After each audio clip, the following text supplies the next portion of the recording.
Bonjour à tous et bienvenue dans le podcast Claudia. Dans ce podcast, je vais vous parler sur comment laisser la créativité vous ouvrir les portes d'un meilleur apprentissage. Une nouvelle fois, je vous amène un sujet qui me tient à cœur, la créativité. Dans ce podcast, je vais vous dire plus sur l'apprentissage créatif. Peut-être vous avez déjà entendu parler.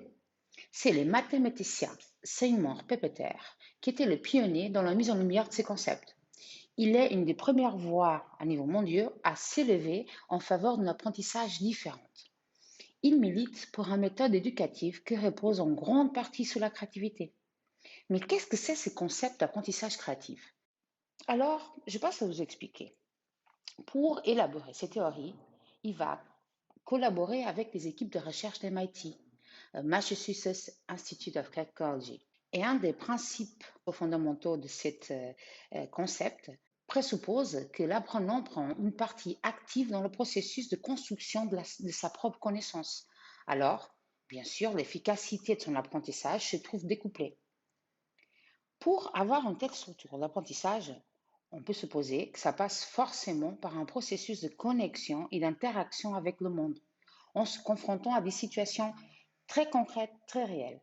Les connaissances qui sont alors récupérées par l'apprenant auront un significat réel et personnel pour lui. On donne vie à nos connaissances. Elles seront donc alors ancrées dans notre mémoire via des expériences vécues de son propre point de vue. Vous imaginez la puissance? Permettant ainsi une mémorisation fluide et naturelle de toutes ces informations.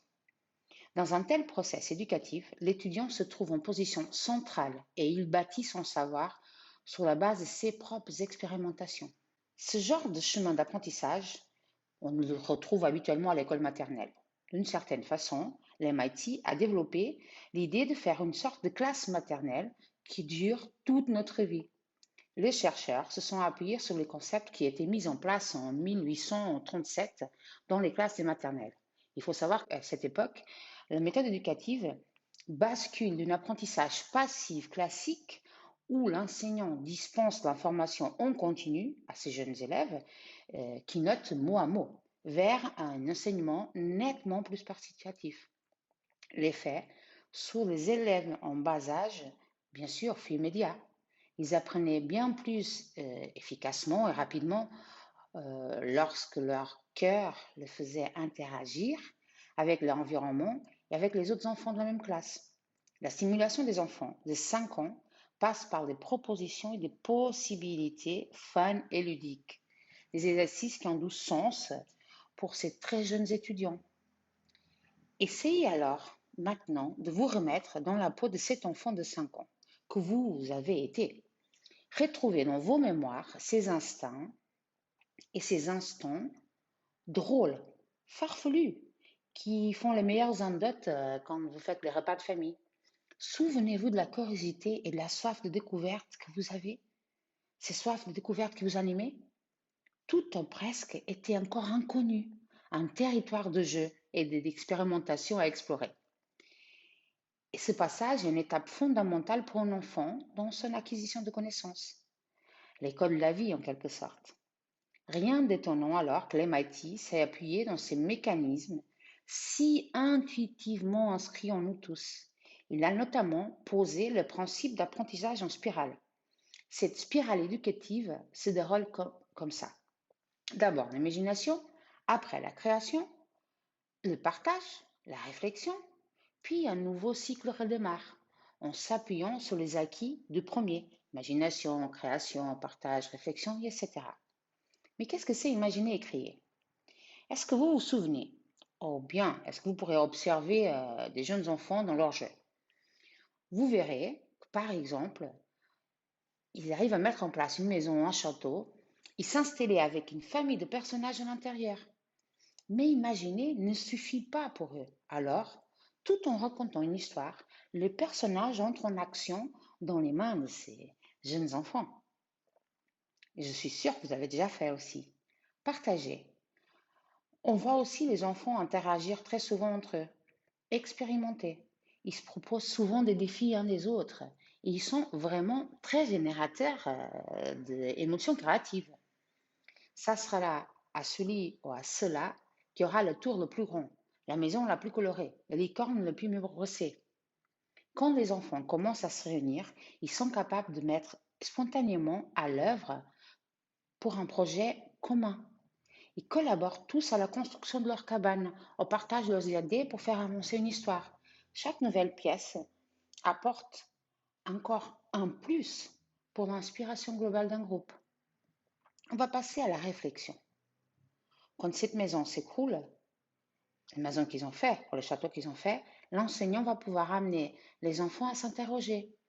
Pourquoi? Mais pourquoi la maison s'est écroulée? Comment faire pour qu'elle soit plus stable? Voilà, vous voyez, une belle occasion de faire découvrir aux enfants différentes images d'édifices à travers le monde des époques. Et les spirales, elles continuent. Comme vous voyez, pour ces enfants, la compréhension sera toujours passée par l'expérimentation. Le concept d'apprentissage en spirale est sans fin, car il se auto-entretient naturellement. Petit à petit, c'est tout un village qui aura bien poussé autour de la première maison. Et si nous faisions un théâtre de marionnettes sur la place de ce village, proposent les enfants. Les spirales créatives peuvent s'appliquer à une multitude de thèmes. Il est possible d'utiliser différents supports, le Lego, les pièces de construction en bois, les décors en carton, mais le processus restera le même. L'apprentissage en spirale est un moteur puissant de la pensée créative. Et je vais vous passer maintenant à vous expliquer les 4 P. Qu'est-ce qui se passe après? Après, l'enfant grandit. Elle devient un jeune adolescent et qui devient cet apprentissage que jusqu'à là était hyper créatif. Eh bien, l'étudiant s'assoit à une table pendant des heures et il fait comme le système éducatif lui demande de faire. Ni plus ni moins, et surtout pas autrement. Mais maintenant que vous connaissez, que vous savez et que vous pouvez les décider, c'est loin d'être fini pour vous, pour moi, pour nous les adultes. Je vais partager avec vous les 4 P de l'apprentissage créatif. Et vous allez voir que vous pourrez vous en servir en n'importe quel soit votre âge. En anglais, c'est project, passion, people and play.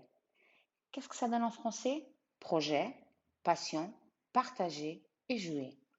La première étape est donc de définir un projet qui a un sens pour vous, qui soit directement connecté à vos inspirations profondes. Il vous sera alors tout naturel de vous consacrer avec passion. Passer du temps sous ces centres d'intérêt est forcément motivant et gratifiant. Quand on est dans ce chemin-là, on ne manquera pas de remarquer que même si on avance rapidement seul, son travail en groupe, ça nous permet d'amener notre projet bien au-delà de ce qu'on pouvait espérer. Et c'est bien normal, après tout. Les connaissances apportées par des autres passionnés sont inestimables. Ils peuvent nous faire gagner un temps fou. Partager son travail et travailler en collaboration n'a jamais été aussi simple que de nos jours. On a les réseaux informatiques qui nous permettent d'échanger avec des autres passionnés n'importe où sur le globe. Évidemment, cela n'empêche pas les réunions ou les ateliers, en étant tous physiquement présents dans la même pièce. On espère qu'à bientôt. C'est précisément dans ce type de cadre que vous pourrez assister aux plus grandes explosions de créativité et jouer les 4 P. Qui n'aime pas jouer? Le jeu, c'est une chose fondamentale. Il permet de mettre en action les 3 étapes dont nous venons de parler précédemment.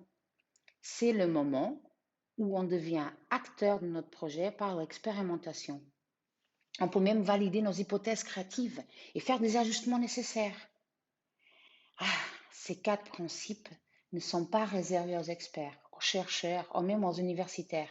Ils peuvent servir à tout le monde. Ce sont de bonnes lignes directrices pour les professeurs, les directeurs d'école, mais aussi pour les parents, pour les managers, pour nous tous. Ça permet d'éveiller son enfant pour l'apprentissage créatif. Moi, je vous invite à donner une chance aux 4 P. Testez-le dans votre vie, dans vos hobbies, dans vos projets. Continuez d'alimenter vos projets, nourrissez-le des idées créatives, partagez et amusez-vous à le mettre en œuvre. Si vous le faites, vous allez sûrement retrouver un peu de votre âme d'enfant et voir la vie d'une manière enrichissante et constructive. Et maintenant que vous savez tout ça, comme j'ai dit, testez ces 4 P. Projet, passion, partager et jouer. Et si ça vous intéresse de connaître plus sur la créativité, sur le cerveau, sur l'efficience cognitive, allez nous visiter sur le site. Abonnez-vous à la newsletter, abonnez-vous même à notre chaîne YouTube et suivez ces partages qu'on vous fait autour de tous ces thèmes et encore beaucoup plus. Et je vous invite à garder une attitude positive et créative et je vous dis à très vite pour un autre podcast.